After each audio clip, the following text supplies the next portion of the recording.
Codo con Francisco Camps. El paciente al que se le han trasplantado las dos piernas lloró nada más comprobar que la operación había sido un éxito. Es casi un milagro que se ha logrado por primera vez en el mundo en el Hospital La Fe de Valencia.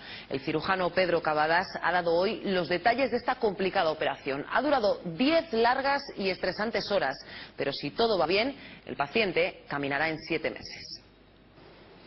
La operación duró 10 horas, pero en 7 meses podrá volver a andar. Ayer, cuando se despertó, contento como Dios, más contento que Dios, se puso a llorar cuando vio las piernas.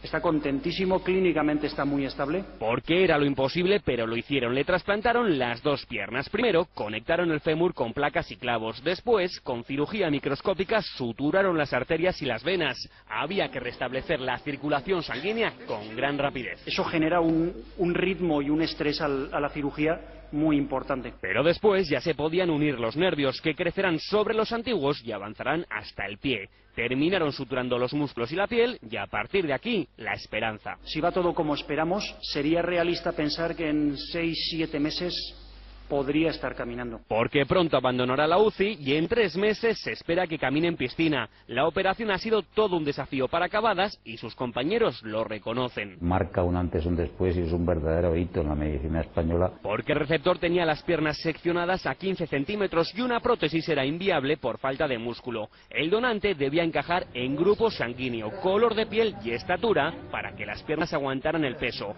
Ahora, según Cavadas, habrá que esperar un año de observación para extender la ilusión a otros pacientes. Frenético y